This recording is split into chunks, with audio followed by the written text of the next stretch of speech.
মিলাদুন নবী আসলে মিলাদুন নবী পালন করা বেদাত। বলে কি বলে না? জোরে বলেন, বলে কি বলে না? আরে বলে তো বলে, এখন বাংলাদেশের সেনাবাহিনীর প্রধানও বলা শুরু করে দিছে বেদাতের অনুসরণ করে। বেদাতে ছেয়ে গেছে দোয়ার মধ্যে বেদাত, নামাজের মধ্যে বেদাত, সবখানে বেদাতে ছেয়ে গেছে। এগুলো থেকে বের হয়ে আসতে হবে। একটা সুস্থ সমাজ, ইসলামিক সমাজ আমরা চাচ্ছি। জোরে বলেন না? কই নামাজের মধ্যে বেদাত, মুনাজাত বেদাত, সব জায়গায় বেদাত। কি রে বাবা, তুমি আবার মুক্তি হইলা কবে? তুমি কার শেখ আহমদুল্লাহর বড়ি খাইছো, না রাজ্জাক বিন ইউসুফের বড়ি খাইছো, না শেখ মহসিনের বড়ি খাইছো? কার বড়ি খাইছো আল্লাহ জানে। না তথাকথিত জিন্দা অলির বড়ি খাইছো, আল্লাহ জানে। জীবনে কখনো শুনি নাই বাংলাদেশের স্বাধীনতার পর থেকে কোন সেনাবাহিনীর প্রধান এভাবে ফতুয়া দিত যে নামাজে বেদাত, মুনাজাতে বেদাত, সব জায়গায় বেদাত। আরে তোমার তো দরকার উচিত ছিল ওই যে বেদাত কারা বলে, এখন ওই যে যারা বলাৎকার করে, ছোট্ট ছোট শিশুকে বলাৎকার করে মেরে ফেলে, যারা এদেশের মধ্যে সন্ত্রাসী কার্যকলাপ করে, যেখানে যারা এদেশের মধ্যে আপনার তৌহিদি জনতা নামে বিভিন্ন মাজারের উপর, অলি আল্লাহর মাজারের উপরে আক্রমণ করে, বিভিন্ন সুন্নি জনতার উপর আক্রমণ করে, এই সমস্ত লোকগুলি কথায় কথায় বেদাত বেদাত বেদাত। ঠিক না বাড়ি? জোর বলুন না। এরাই বলে জশ্নে জুলুস করে, ঈদে মিলাদুন নবী পালন করে, এটা বেদাত।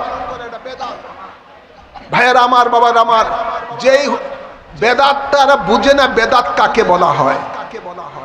বেদাত দুই প্রকার, একটা হলো বেদাতে সাইয়া আর একটা হলো বেদাতে হাসানা। কোরআন সুন্নাহর আলোকে কিয়ামত পর্যন্ত যেই জিনিসগুলো করে, নতুন নতুন জিনিস আবিষ্কৃত হয়, কোরআন সুন্নাহর বিপরীত নয়, সেগুলো বেদাতে হাসানা, কিয়ামত পর্যন্ত জায়েজ, পালন করা সওয়াব। আর যেই সমস্ত নতুন কাজগুলো কোরআন সুন্নাহর বিপরীত, কোরআন সুন্নাহর বিপরীত, এই সমস্ত বেদাতগুলি হলো বেদাতে সাইয়া। ভাইয়েরা আমার, বাবার আমার, যারা বেদাত বেদাত ফতোয়া দিচ্ছে, এদের মাদ্রাসা, যাদের এদের মাদ্রাসায় যে সমস্ত বলাৎকার হচ্ছে, এই মাদ্রাসা সর্বপ্রথম বেদাত। জোর বলেন না। নবীর জমানায় এই ধরনের মাদ্রাসা ছিল না, নবীর সাহাবায়ে কেরামের জমানায় এই ধরনের মাদ্রাসা ছিল না। নবীর খেয়াল করে শুনুন, নবীর জমানায় বুখারী শরীফ ছিল না, 400 বছর পরে বুখারী শরীফ লেখা হয়েছে। জোরে বলেন না। বুখারী শরীফ বেদাত, মুসলিম শরীফ বেদাত, আবু দাউদ শরীফ বেদাত, তিরমিজি শরীফ বেদাত। এগুলো তো রাসূল পাকের জমানায় এই ধরনের ছিল না কিতাব। এই যে মাইকে আমরা ওয়াজ করতেছি, রাসূল পাকের জমানায় মাইক ছিল না, এটা বেদাত। সাহাবায়ে কেরামের জমানায় মাইক ছিল না, এটা বেদাত। রাসূল পাকের জমানায় এই ধরনের লাইটিং ছিল না, এটা বেদাত। রাসূল পাকের জমানায় আপনার এই পাকা মসজিদ ছিল না, এটা বেদাত। মসজিদের মধ্যে লাইট জ্বালানো আর আপনার এরকম ফ্যান চালানো, এটা বেদাত। রাসূল পাকের জমানায় ছিল না। মসজিদের মধ্যে এসি লাগানো, এটা বেদাত। জোরে বলেন না। মসজিদের মধ্যে টাইলস লাগানো, এটা বেদাত। রাসূল পাকের জমানায় ছিল না। মাইক ছিল না। যেই সেনাবাহিনীর প্রধান বেদাত বলতেছে, তার সামনে যে মাইক্রোফোনটা আছে, এটা তো রাসূল পাকের জমানায় ছিল না, এটা তো বেদাত। আমরা যে মোবাইল ফোন ব্যবহার করতেছি, এটাও বেদাত। আমরা যে এখন হজ করতে যাই প্লেনে উঠে, এটাও তো বেদাত। রাসূল পাকের জমানায় প্লেন ছিল না, হেঁটে যেত অথবা উঠে চড়ে মানুষ সেখানে হজ করতে যেত। তো হাজারো হাজারো বেদাত আছে। সেনাবাহিনীর প্রধান তিনি যে স্টাইলে যে দাড়িটা রাখছে, এটাও বেদাত। কেননা দাড়ি রাখতে হলে এক মুষ্টি দাড়ি রাখা সুন্নত। এক মুষ্টি দাড়ি রাখা কি? এই ছোট ছোট দাড়ি রাখা, এটা বেদাত, এটা খ্রিস্টানের আলামত। ভাইয়ের আমার, সে যে ইউনিফর্ম পরেছে, এই ইউনিফর্ম শরীরের মধ্যে যে আর্মিদের ইউনিফর্ম পরেছে, এটাও বেদাত। রাসূল পাকের জমানায় এ ধরনের পোশাক ছিল না। জোরে বলেন। এভাবে উঠতে যাইতে হাজারো হাজারো বেদাত আছে, সেগুলোর দিকে তার নজর নাই। তাদের নজর হলো ঈদ মিলাদুন নবীর দিকে। জোরে বলেন না। তাদের নজর হলো জশ্ন জুলুসের দিকে। কয়টা বেদাত নবীর জমানায় ছিল না। তাদের নজর হলো শবে বরাতের ইবাদতের দিকে। কয় নবীর জমানায় এটা ছিল না। জোরে বলেন না। এই ধরনের সুন্নিয়তের যেই সমস্ত কাজগুলো রয়েছে, সেই কাজগুলোর দিকে তাদের নজর। কয় এটা বেদাত। আরে বাবা, তোমার মুখে এটা সাজে না। তুমি চিন্তা করবা, আমেরিকা, রাশিয়া সহ বর্তমানে ইরান যেভাবে আধুনিক অস্ত্র তৈরি করছে, বিধর্মীদের সাথে, দুশ্মনদের সাথে মোকাবেলা করার জন্য, তোমার কাজ হলো বাংলাদেশে নতুন নতুন অস্ত্র আবিষ্কার করা। ঠিক না বেটি? যার যেটা কাম সেটা তুমি করো, এটা না করিয়া তুমি এখন হুজুর মুক্তি সাজছ। এই জাতির জন্য অত্যন্ত অধপতন। এই জাতির জন্য সবচেয়ে বড় অধপতন যে মুফতি না সে মুফতি সাজে, যে আলেম না সে আলেম সাজে।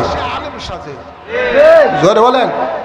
আমাদের দেশে এখন বাংলাদেশে থেকে যারা বিদেশে যায়, মধ্যপ্রাচ্যে যায়, পরে যে বে হবে ঠিক মতো বিসমিল্লাহও পড়তে পারে না, ওখান থেকে লেবারের কাজ করে এসে এই দেশে আয়া বড় মুফতি হয়ে যায়। ধরে বলেন। সেগায়া নামাজ পড়ে, কয়ে রে সেগায়া নামাজ পড়ে, এটাই হয়েছে আসল। বুকের উপরে হাত তুলে হাত বাঁধা, এটাই আসল। সূরা ফাতিহার পরে জোরে আমিন বলে, কয় আরে এটাই আসল নামাজ। নামাজের পরে মুনাজাত নাই, কয় এটাই আসল। শবে বরাতের ইবাদত নাই, এটাই আসল। ঈদ মিলাদুন নবী নাই, এটাই আসল। উরুস ফাতিহা নাই, কয় নাই, এটি বেদাত, এটি নাজায়েজ কাজ, ইত্যাদি ইত্যাদি বলে তারা ফতুয়াবাজি শুরু করে যায়। অথচ বিসমিল্লাহও জানে না। জোরে বলেন। ভাইয়ের আমার, বাবার আমার, এটা আমাদের জন্য দুর্ভাগ্যজনক যে আজকে আমাদের দেশের মধ্যে এই ধরনের একটা অরাজকতা চলছে। আমি শুধু এটুকুই আমার বলার শেষ করে দিচ্ছি, এটুকুই, যেহেতু সামনের মাস নবী প্রেরিতদের জন্য ঈদের মাস। ঠিক না বাড়ি? আওয়াজ করে বলেন। আমরা নবী যদি না পেতাম, আমরা সবে আপনার এই বলেন এই রোজার ঈদ পেতাম না, ঈদুল ফিতর পেতাম না। নবী না পাইলে ঈদুল আজহা আমরা পেতাম। জোরে বলুন না। নবীর জন্যই আমরা সব কিছু পেয়েছি। তাই নবীর আগমনের দিনে নবী নিজেই তার জন্মদিন পালন করেছেন রোজা রেখে। সুবহানাল্লাহ বলেন। বিভিন্ন ভাবে আপনি সেই খুশি উদযাপন করতে পারেন। পরিশেষে আপনাদেরকে দাওয়াত দিচ্ছি, বাংলাদেশের বিভিন্ন দরবার, বিভিন্ন এলাকায় নবীর আগমন উপলক্ষ করে জশ্নে জুলুসি ঈদ মিলাদুন নবী পালিত হয়। এই হাজীগঞ্জের মধ্যে আহলে সুন্নাত ওয়াল জামাতের উদ্যোগে 11ই রবিউল আউয়াল ইমামে রাব্বানী দরবার শরীফের পক্ষ থেকে আজিমুশান জশ্নে জুলুসি ঈদ মিলাদুন নবী বের হবে। আলহামদুলিল্লাহ বলেন না। আলহামদুলিল্লাহ বলেন না। সকাল 8 ঘটিকায় এই জুলুস বের হবে। হাজীগঞ্জ বাজার প্রদক্ষিণ করে আমরা জুলুস করতে করতে চাঁদপুর শহর বাস স্টেশন যাব। সেখানে জমায়েত হবে বিভিন্ন দরবার থেকে বিভিন্ন জুলুস নিয়ে পীর সাহেবগণ। আমরা সেখানে সংক্ষিপ্ত ঈদ মিলাদুন নবীর আলোচনা হবে, দোয়া হবে। তারপরে চাঁদপুর শহরে আমরা জশ্নে জুলুসের মিছিল করব। আলহামদুলিল্লাহ বলেন না। উপস্থিত হওয়া দরকার আছে না নাই? একটু হাত তুলে দেখান দরকার আছে না নাই? নারে তাকবীর, নারে রিসালাত। জশ্নে জুলুসে ঈদ মিলাদুন নবী, সকল ঈদের সেরা ঈদ, সকল ঈদের সেরা ঈদ। আল্লাহ কবুল করুন। দুশ্মনে রসুলেরা যতই বিরোধিতা করুক, নবীর প্রেমিকদের ইশকের সামনে, ভালোবাসার সামনে তাদের কোনো বাধা ইনশাআল্লাহ টিকবে না। ঠিক না বা ঠিক? আমরা নবীর পক্ষে আছি, নবীর পক্ষে থাকবো। তোমরা আমেরিকা ইসরায়েল নিয়ে থাকো, জোরে বলেন। তোমরা আমেরিকার দালাল, তোমরা ইসরায়েলের দালাল, ইহুদিদের দালাল, তোমরা তাদের দিবস পালন করো। আমরা নবীর আগমন উপলক্ষে দিবস পালন করব, এটা আমার নবী প্রেমিকদের অধিকার। এটার মধ্যে তোমাদের বাধা দেওয়ার কোনো অধিকার নাই। ঠিক না বাড়ি? তাই আপনারা সকলে 11ই রবিউল আউয়াল সকাল 8 ঘটিকার পূর্বে ইমামে রব্বানি দরবার শরীফে চলে যাবেন। প্রত্যেকে নিজ নিজ দায়িত্বে গাড়ি ভাড়া করে সেখানে আমরা বড় এই জশ্নে জুলুস ইনশাআল্লাহ উদযাপন করব। আপনারা জানেন 9ই রবিউল আউয়াল নারায়ণগঞ্জ বন্দর থানা, সেখানে আমার জশ্নে জুলুস হয় আমার গুনাহগারের নেতৃত্বে। 10ই রবিউল আউয়াল আপনার রূপগঞ্জ থেকে সেখানে আমার নেতৃত্বে জশ্নে জুলুস বের হয়। 11ই রবিউল আউয়াল এই হাজীগঞ্জ আমি গুনাহগারের নেতৃত্বে জশ্নে জুলুস বের হয়। আর 12ই রবিউল আউয়াল ঐতিহ্যবাহী নারায়ণগঞ্জের মধ্যে লক্ষ লক্ষ নবী প্রেমিকদের উপস্থিতিতে জশ্নে জুলুস বের হয়। আলহামদুলিল্লাহ বলেন না? আমরা দুনিয়াতে নবীকে না দেখে জশ্নে জুলুস করব, কিন্তু আমাদের আকীদা নবী আমাদের জানের থেকে আরো বেশি নিকটে আছেন। হাসরের ময়দানে যখন আমরা উঠব, নবীকে সামনে নিয়ে আমরা জশ্নে জুলুস করতে করতে আল্লাহর জান্নাতে যাব। নবী জান্নাতের কড়া লাড়বেন, ফিতা কাটবেন, আমরা এর সাথে সাথে ঢুকে যাব। আল্লাহ কবুল করুন, আমিন বলেন। আসসালামু আলাইকুম ওয়া রাহমাতুল্লাহি ওয়া বারাকাতুহু। ওয়ালাইকুম আসসালাম। আসুন আমরা মহান রব্বুল ইজ্জতের দরবারে শুকরিয়া আদায় করি, যিনি আমাদের সকলকে মনোরম একটি পরিবেশে কোরআন সুন্নাহর আলোচনা শোনার জন্য উক্ত ঈদ মিলাদুন নবী সাল্লাল্লাহু আলাইহি সাল্লামের মাহফিলে আসার বসার তৌফিক দান করেছেন। সেই জন্য মাবুদের দরবারে সকলে উচ্চ আওয়াজে পড়ি আলহামদুলিল্লাহ।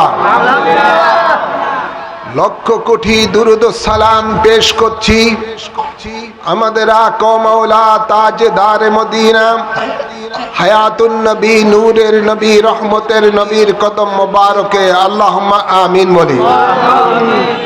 সাথে সাথে আরো অসংখ্য দুরুদ ও সালাম পেশ করছি পাক পঞ্জতনের কদম মোবারকে আল্লাহুম্মা আমিন বলি। বিশেষ করে নবী পরিবারের আওলাদে পাকগণের কদম মোবারকে অসংখ্য অসংখ্য দুরুদ ও সালাম পেশ করছি আল্লাহুম্মা আমিন বলি।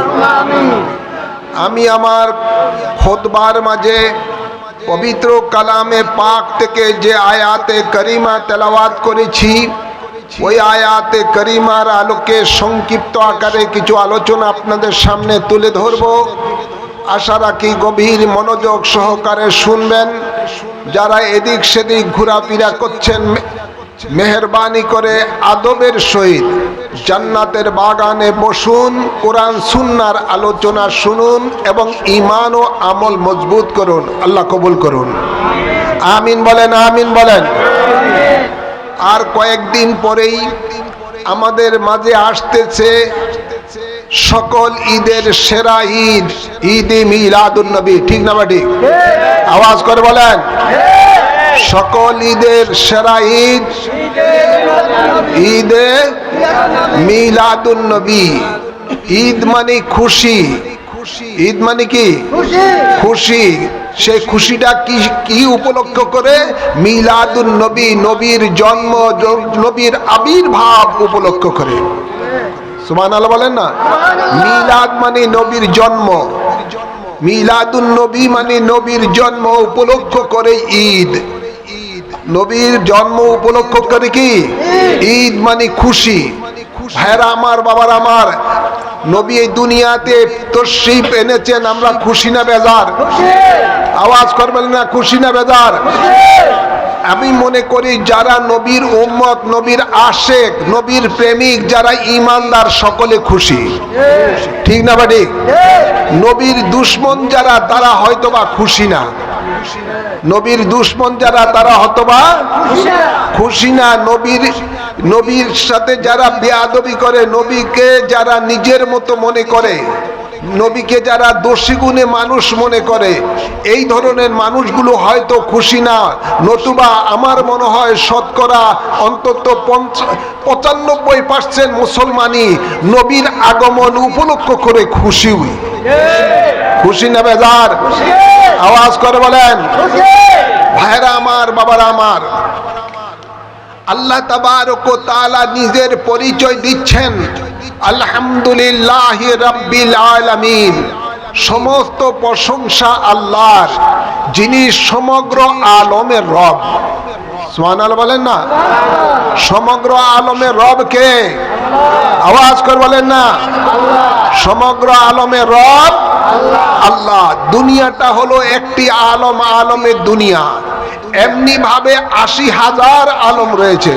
সুবহানাল্লাহ বলেন না?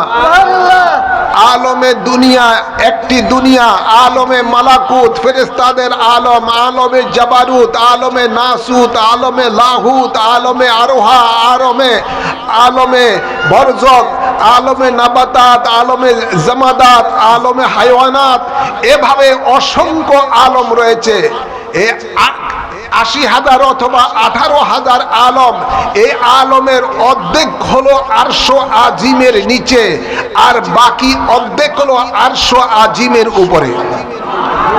সুবহানাল্লাহ বলবেন না? আরশ আজিম হলো 7 আসমানের উপরে, 7 আসমানের উপরে। এই আরশ আজিমের নিচে যেই সমস্ত আলমগুলো রয়েছে, এই সমস্ত আলমগুলোকে বলা হয় আলমে খাল। আর আরশ আজিমের উপরে যেই সমস্ত আলমগুলো রয়েছে, এই সমস্ত আলমগুলোকে বলা হয় আলমে আমর। তো আলমে খালকের নিচে আল্লাহ তাবারক ওয়া তাআলা সমগ্র সৃষ্টি জগৎকে রেখেছেন। সুবহানাল্লাহ বলেন না? আপনার 80,000 মখলুকাত যা কিছু রয়েছে, সমস্ত কিছু এই আলমে খালকের মধ্যে আরশ আজিমের নিচে রয়েছে।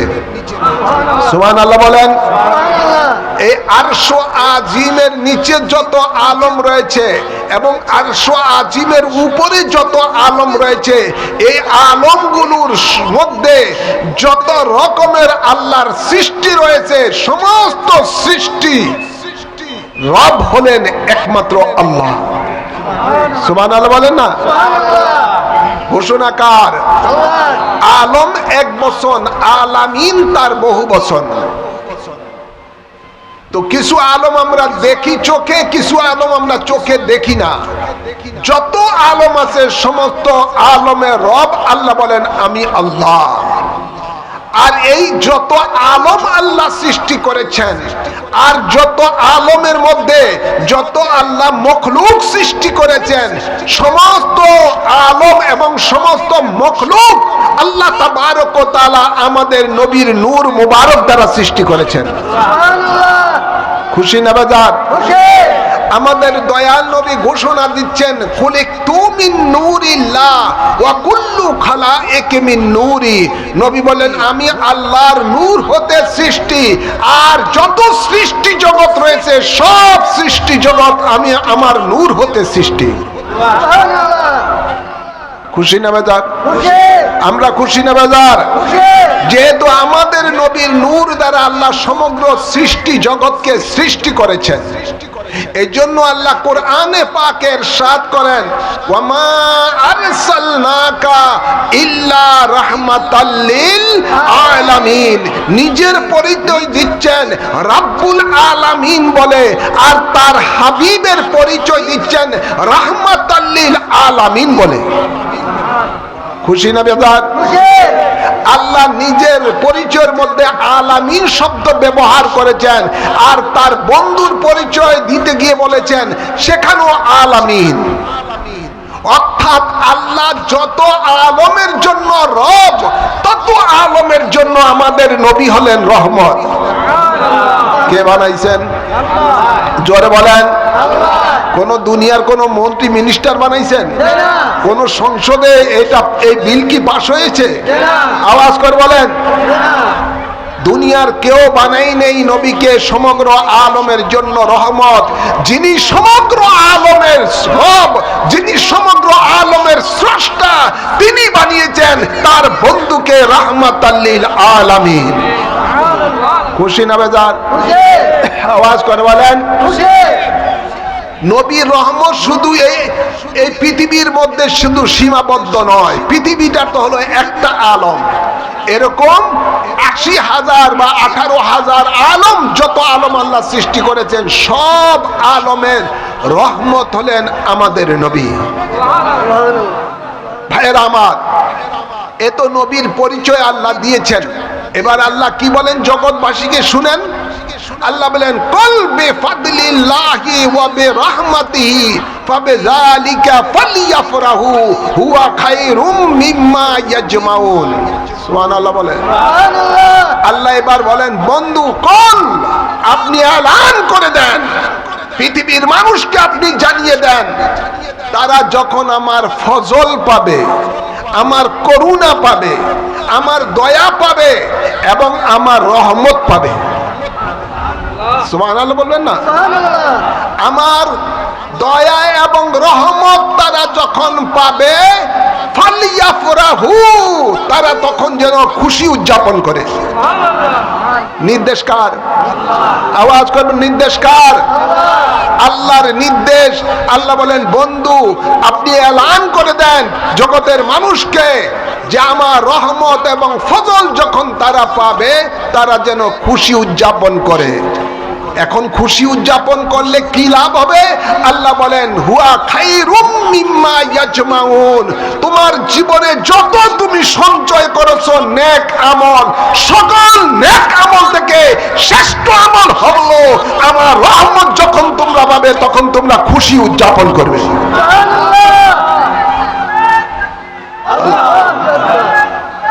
ইয়া রাসূলুল্লাহ,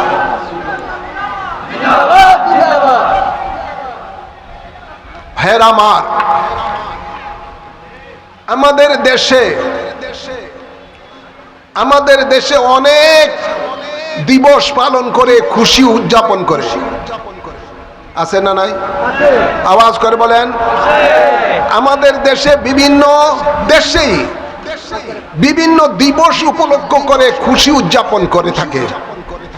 যেমন আমাদের স্বাধীনতা দিবস পালন হয়, এতে আমরা খুশি না? জোরে না? খুশি উদযাপন হয় কি হয় না? আওয়াজ করে বলেন হয় কি হয় না? আমাদের দেশে ইদানিংকাল আমরা এটাও দেখতে পাই, আমাদের দেশে যখন পয়লা বৈশাখ আসে, পয়লা বৈশাখ উপলক্ষ করে একটা গ্রুপ সম্প্রদায় ঢাকার মধ্যে কেউ বা আপনার ওই কি বলে নববর্ষর, এটা কি একটা তারা মিছিল করে থাকে আনন্দ। আবার নববর্ষ উপলক্ষে দেখা যায় আমাদের দেশে ইসলামী একটি দল জামাত ইসলামী, তারাও ঢাকার মধ্যে আমি দেখলাম বিশাল করে তারা মিছিল করে, আছে না নাই? বিভিন্ন দলেরা দেখলাম যে পয়লা বৈশাখ আসলে ঢাকার মধ্যে দেখি যে তারা এই নববর্ষের আনন্দের মিছিল করে, শোভাযাত্রা, হ্যাঁ, মঙ্গল যাত্রা, কেউ বলে মঙ্গল যাত্রা, কেউ বলে শোভাযাত্রা। কেন রে ভাই, কেন এগুলো করো? এটা হলো আমাদের নববর্ষের প্রথম দিন, এই জন্য খুশি। জোরে বলেন না? তো আমাদের দেশের মধ্যে বিভিন্ন ধরনের খুশি উদযাপন হয়। এবছর নতুন করে দেখলাম ইসলামের সবচেয়ে বড় শত্রু, মুসলমানের সবচেয়ে বড় শত্রু যে আমেরিকা, এই আমেরিকার জাতীয় দিবস উপলক্ষ করে আমাদের বাংলাদেশের জাতীয় সংসদের দক্ষিণ প্লাজায় জামাত ইসলামীরা এই দেশের মধ্যে খুশি উদযাপন করছে। জোরে বলেন না? করছি কি করে নাই? যেটা জীবনে কখনো বাংলাদেশে হয় নাই। আমেরিকার আপনার স্বাধীনতা দিবস উপলক্ষ করে বাংলাদেশের আপনার সংসদের দক্ষিণ প্লাজায়, সেখানেও দেখলাম যে তারা সেই উদযাপন করেছেন আপনার জাতীয় মানে ওই দেশের স্বাধীনতা দিবস উপলক্ষ করে। এটাও একটা খুশি। আমরা দেখতে পাই আমাদের দেশের মধ্যে বিভিন্ন সময় কারো আপনার সন্তান জন্ম নিলে জন্মদিন উপলক্ষ করে সেই দিনও একটা খুশি উদযাপন করে। বিভিন্ন ধরনের খুশি উদযাপন হয়ে থাকে, হয় কি হয় না? আওয়াজ করবেন না, হয় কি হয় না? বিভিন্ন দেশের, আমাদের দেশে কোন একটা প্রতিষ্ঠান যদি হয়, ওই প্রতিষ্ঠানের আবার যেই দিন প্রতিষ্ঠা হয়েছে সেই দিন উপলক্ষ করে অনেক সময় দেখা যায় অনেক অনুষ্ঠান হয়। প্রতিষ্ঠা বার্ষিকী উপলক্ষে অনেক অনুষ্ঠান হয়ে থাকে, বিভিন্ন দলের প্রতিষ্ঠা জন্মদিন উপলক্ষ করে প্রতিষ্ঠা বার্ষিকী পালন হয়ে থাকে, কিন্তু আমাদের দেশের মধ্যে কোনো মৌলবীরা এ ব্যাপারে কোনো ফতুয়াবাজি করে না। বলে না কি বলে? আওয়াজ করেন, কোনো ফতুয়া দেয়? আওয়াজ করবেন, কোনো ফতুয়া দেয়? আমাদের দেশের কোন মৌলবীরা তখন চুপ থাকে, কোনো ফতুয়া দেয় না। ভাইরা আমার, যখনই ঈদ মিলাদুন নবী আসে, নবীর 12ই রবিউল আউয়াল শরীফ আছে, যখনই ঈদ মিলাদুন নবীর মাস আসে, তখনই আমাদের সমাজের মধ্যে এক শ্রেণীর তথা কথিত মৌলবীরা, তখন তাদের মধ্যে মনে হয় যেন 105 ডিগ্রি জ্বর উঠে যায়, তখনই তাদের ফতুয়া শুরু হয়ে যায়, এটা বেদাত, এটা পালন করা জায়েজ না। এই ধরনের আছে না নাই? আওয়াজ করবেন, আছে না নাই? এই ধরনের নবীর দুশমন আছে না নাই? ভাইরা আমার, নবীর জন্মদিন যেদিন হয়েছে পৃথিবীতে, নবী যেদিন আগমন করেছেন, সেই দিনে পৃথিবীর সমস্ত সৃষ্টি জগৎ আনন্দ করেছেন, কিন্তু এক ব্যক্তি ওই দিন আনন্দ করে নাই। কিতাবে লেখা আছে সেই ব্যক্তির নাম হলো মিস্টার ইবলিস। নাম কি? আওয়াজ করবেন, নাম কি? মিস্টার ইবলিস ওই দিন খুব রোনাজারি কান্নাকাটি করা শুরু করে দিলেন। ইবলিসের তার চেলা চামুন্ডারে এসে বললেন, উস্তাদ কি ব্যাপার, আপনি এমন কান্নাকাটি করছেন কেন, কারণ কি? কয়, তোমরা কি দুনিয়ার খবর রাখো, জানো আজকে কে দুনিয়াতে এসেছেন? কয় না, আমরা সেটা তো জানি না। কয়, আরে শুনো, আজকে এমন একজন ব্যক্তি পৃথিবীর মধ্যে তাশরীফ এনেছেন, যার মিশন ভীষণ হলো আল্লাহর বান্দাদেরকে জান্নাতি বানানো। সুবহানাল্লাহ বলবেন না? আর মিস্টার ইবলিসের মিশন ভীষণ হলো আল্লাহর বান্দাদেরকে জাহান্নামী বানানো। ঠিক না ভাই? ইবলিস শয়তান কি আমাদের কি দোস্ত না দুশমন? ইমানদারের দুশমন না দুশমন? জোরের দুশমন না দোস্ত?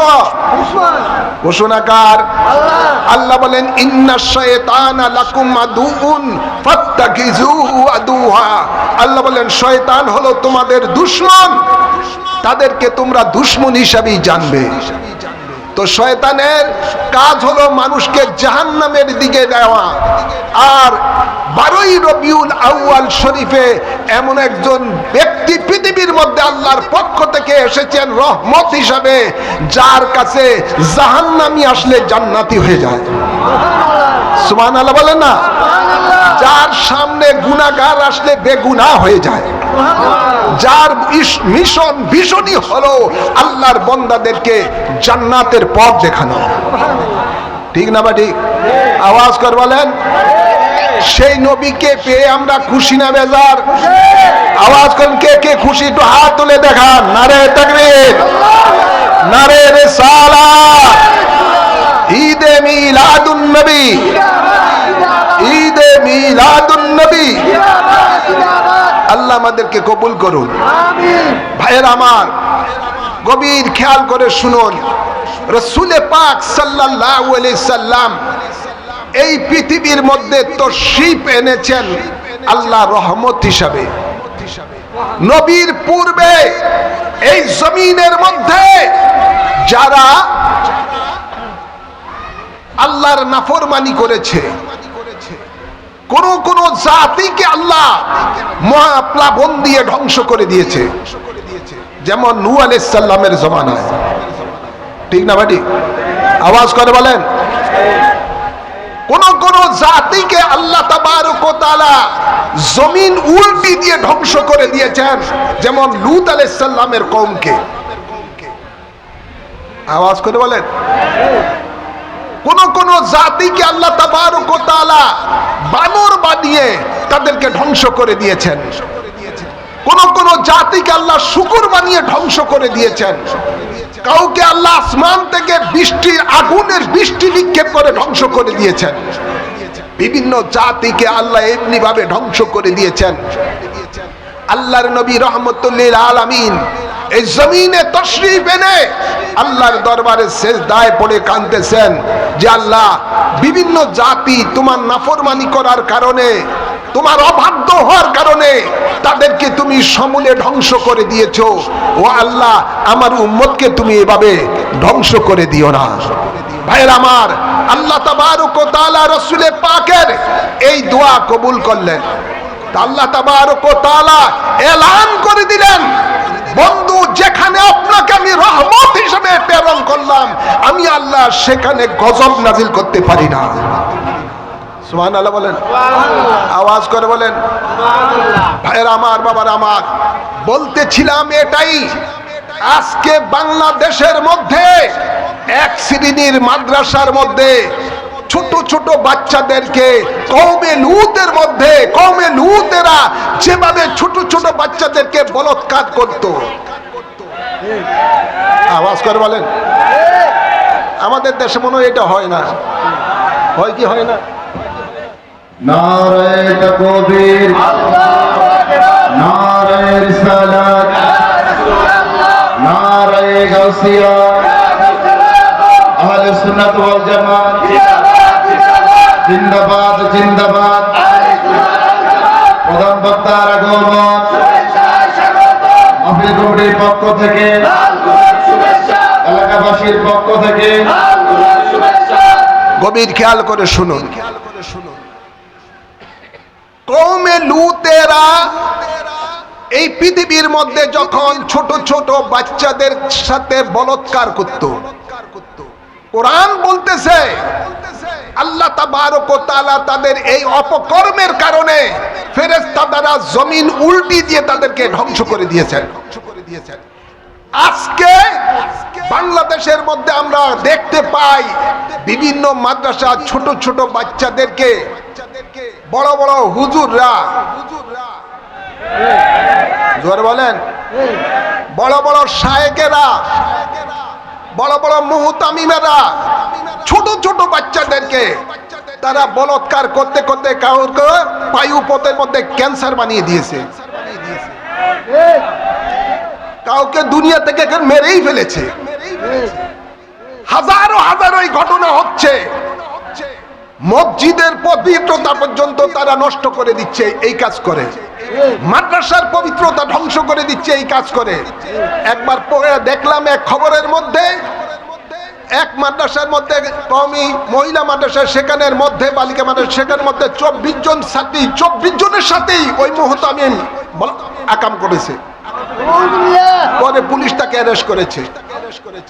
এই ধরনের অপকর্ম এত বেশি বেড়ে গেছে যা বলার শেষ নাই। কিন্তু এদের উপরে খোদার গজব কেন পড়ে না? কি কারণে পড়ে না? এই জন্য পড়ে না, আল্লাহ বলেন ওমা কান আল্লাহু লিউআযিবাহুম ওয়া আনতা ফীহিম। ও বন্ধু, যেহেতু আপনাকে জমিনের মধ্যে আমি রহমত হিসাবে প্রেরণ করলাম, যেখানে আপনি রহমত হিসাবে রয়েছেন, আমি আল্লাহর শান না সেখানে গজব নিক্ষেপ করা। নবী রহমত হিসাবে আছেন বিধায় আল্লাহ এই জমিনের মধ্যে কওমে লূতদেরকে যেভাবে আল্লাহ জমিন উল্টি দিয়ে ধ্বংস করেছেন, এভাবে তাদেরকে ধ্বংস করে নাই। নাতুবা বহু আগে বাংলাদেশটা কওমে লূতের মতো যেভাবে আল্লাহ গজব দিয়ে ধ্বংস করেছেন, বাংলাদেশটা এভাবে ধ্বংস হয়ে যেত একমাত্র নবীর জন্য। কিসের জন্য? জোর বলে না, কিসের জন্য? নবী আছে না নাই? আওয়াজ করবেন, আছে না নাই? জিন্দা না মরা? আওয়াজ করবেন, জিন্দা না মরা? নবী হায়াতুন নবী, নবী হায়াতুন নবী। আল আম্বিয়া ওয়া হায়াউন ফি কুবুরিহিম ইউসাল্লুনা ওয়া ইয়ারযুকুন। সমস্ত নবীরা কবরে জিন্দা, তারা নামাজ পড়েন এবং জান্নাতি রিজিক খেয়ে থাকেন। সুবহানাল্লাহ বলেন না? ভাইরা আমার, বাবার আমার, রাসূলে পাক সাল্লাল্লাহু আলাইহি সাল্লাম বলেন ইন্নাল্লাহা কাদ রাফা লিয়াদ দুনিয়া ফাআনা আনজুরু ইলাইহা ওয়া ইলা মা হুয়া কাইদুন ফিহা ইলা ইয়াউমাল কিয়ামাতি কান্নামা আনজুরু ইলা কাফি হাযা। নবী বলেন নিশ্চয়ই আল্লাহ তাআলা গোটা পৃথিবীটাকে আমার হাতের তালুর মতো করে দিয়েছেন, আমি দেখতেছি, কিয়ামত পর্যন্ত দেখতে থাকবো। সুবহানাল্লাহ। তো জিন্দা দেখে না মরা দেখে? আওয়াজ করবেন, জিন্দা না মরা দেখে? নবী জিন্দা নবী, নবী হায়াতুন নবী, নবী রহমতের নবী। যার কারণে আমাদের উপরে খোদার গজব পড়ে না। না হলে যেই রকম বেবিচারী কাজ, যেরকম কোরআন সুন্নাহ বিরোধী কাজ সমাজের মধ্যে হচ্ছে, বহু আগে বাংলাদেশটা ধ্বংস হয়ে যেত। কিন্তু বাংলাদেশের একটা প্রবাদ বাক্য আছে, যার উসিলায় সিন্নি খাইলি মোল্লা সিল্লি না। আছে না নাই? নবীর উসিলায় এই সমস্ত মৌলবীরা দুনিয়া থেকে এখনো বেঁচে আছে, না হলে বহু আগে খোদার গজবে তারা ধ্বংস হয়ে যেত। এই মৌলবীরাই বলতেছি মিলা